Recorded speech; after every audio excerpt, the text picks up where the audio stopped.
Bismillahirrahmanirrahim. Assalamualaikum warahmatullahi wabarakatuh. Sekarang kita lanjutkan materi distilasi setelah introduction pada video sebelumnya tentang prinsip kerja distilasi dan macam-macam atau jenis distilasi. Sekarang kita akan menuju ke kesetimbangan uap cair. Jadi,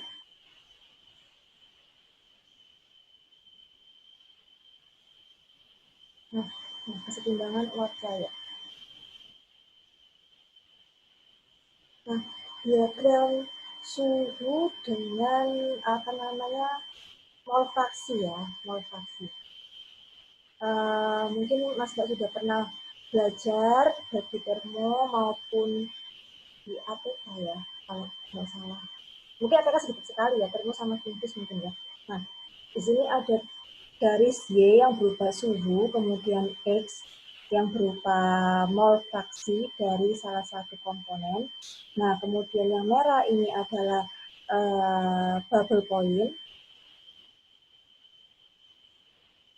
Bubble point atau kondisi di mana liquid itu jenuh, dan yang biru ini adalah dew point atau di mana kondisi uap air itu jenuh, bukan uap air ya, kondisi uap jenuh. Nah, kemudian di bawah region yang di bawah garis merah, region yang di bawah garis merah ini adalah region liquid. Jadi bisa dikatakan bahwa ketika misalkan ini kan fraksi mol benzena ya, benzena di liquid, ketika saya didihkan hingga 80 derajat, bisa dikatakan bahwa benzena totally dalam fase liquid. Namun ketika saya naikkan suhunya hingga mungkin 98, nah di sini benzena terdapat dua fase, yaitu fase liquid dan fase uap. Nah, di sini bisa dilihat bahwa fase liquidnya mula-mula sekitar 0,33 dan fase uapnya sekitar 0,54. Nah, ketika saya naikkan lagi suhunya, maka jumlah mol fraksi atau fraksi mol benzen pada liquid semakin kecil. Nah, karena semakin tinggi suhunya, otomatis semakin banyak fraksi benzena yang teruapkan. Nah, masih ingat ya tekanan total ya, total pressure P besar sama dengan PA plus PB. Nah, ini adalah hukum Raud ya, hukum Raud, di mana hukum Raud ini adalah hukum ideal ya, di mana misalkan di suatu campuran itu ada komponen A dan B, ketika tekanan parsial komponen A dijumlahkan dengan komponen B, maka akan menghasilkan tekanan total. Nah,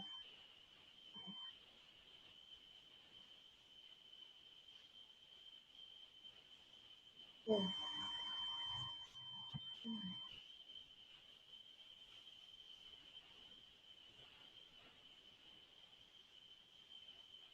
Nah, dapat dilihat di situ bahwa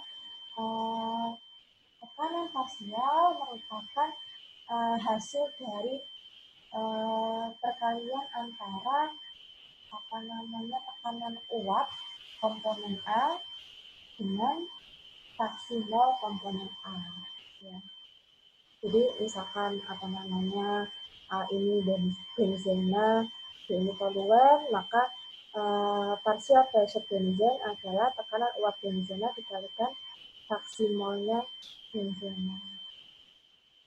Nah, jadi persamaan sederhana ini dapat disubstitusi menjadi seperti ini dengan cara mensubstitusi partial pressure menjadi tekanan uap dikalikan fraksi mol dan tekanan uap dikalikan fraksi mol komponen B, karena komponen A plus komponen B fraksi mol A dan plus fraksi mol B sama dengan 1, maka bisa diganti XB dengan 1 min XA.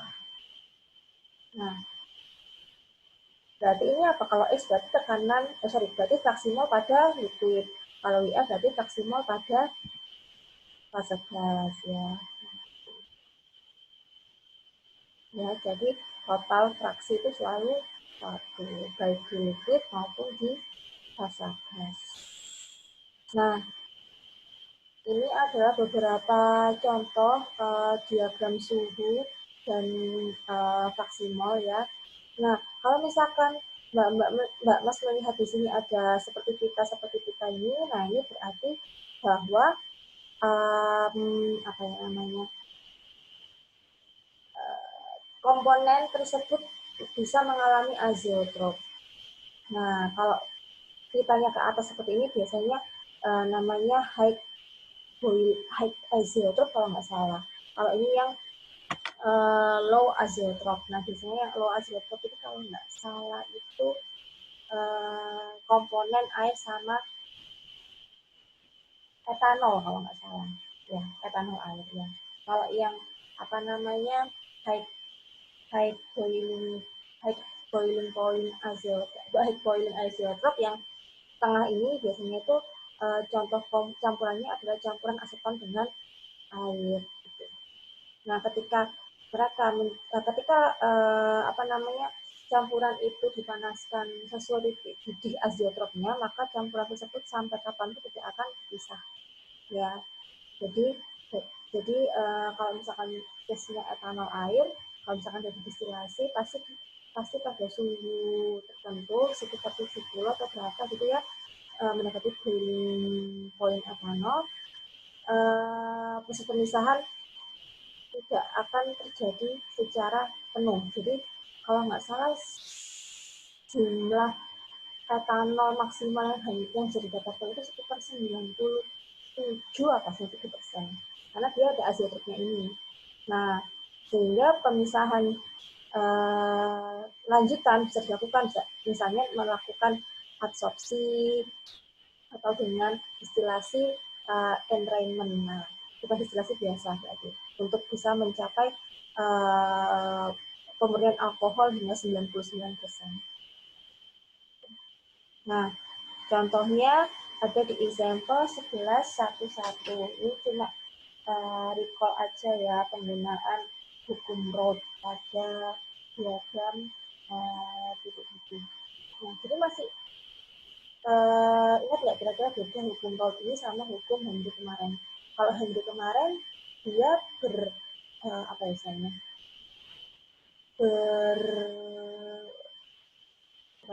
Hukum Henry kemarin itu aplikasinya terjadi pada sistem di mana ada kelarutan gas di dalam liquid. Nah, kalau hukum Roth ini dia ada perubahan fase. Jadi dengan adanya kenaikan suhu bisa atau penurunan suhu bisa jadi ada dua komponen yang dia itu berada pada kesetimbangan. Nah, ketika berada pada kesetimbangan tersebut pada suhu tertentu nanti fraksi mol pada liquid dan pada fase gasnya akan berbeda-beda tergantung suhunya berapa. Jadi kalau misalkan hukumnya itu adalah kelarutan gas encer ya, kelarutan gas encer di dalam liquid. Tapi kalau hukum Roth ini dia itu apa namanya perubahan fase dari suatu komponen berdasarkan apa namanya berdasarkan suhu yang diberikan gitu. Nah, kalau misalkan hukum Roth ini biasanya pada keadaan ideal, kalau Henry itu bisa ideal, bisa non-ideal ya. Nah, hitung komposisi pada liquid dan vapor. Nah, berarti kita harus tahu X sama Y-nya ya. Pada keadaan kesetimbangan dengan suhu 95 derajat Celcius untuk komponen campuran berupa benzen dan toluen. Menggunakan vapor pressure sesuai dengan tabel berikut. Nah, ya. Nah, jadi ini ada suhunya, dia minta 95. Oke, berarti yang kita ini ya. Jadi diketahui di tabel ini adalah apa namanya tekanan uapnya sekian. Sesuai dengan rumus yang tadi di slide sebelumnya, ya, tekanan uap parsial ditambah tekanan uap parsial komponen 1 ditambah dengan tekanan uap parsial komponen 2 sama dengan tekanan total. Nah, karena tekanan parsial itu didapat dari tekanan uap dikalikan fraksi mol, jadi kita bisa memakai rumus ini dan menata ulang rumusnya, ya.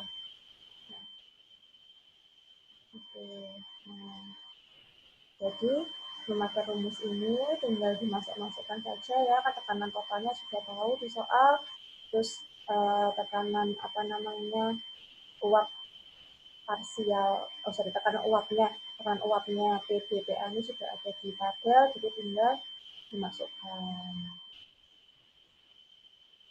Oke, jadi gampang aja, ya.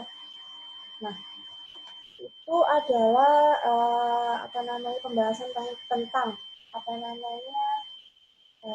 hukum Raoult, terutama pada kesetimbangan fasa uap cair, karena hukum ini yang nantinya akan menjadi basic untuk hitungan distilasi. Silakan kalau ada pertanyaan, saya open, hubungi open. Bila ada kesalahan saya mohon maaf. Assalamualaikum warahmatullahi wabarakatuh.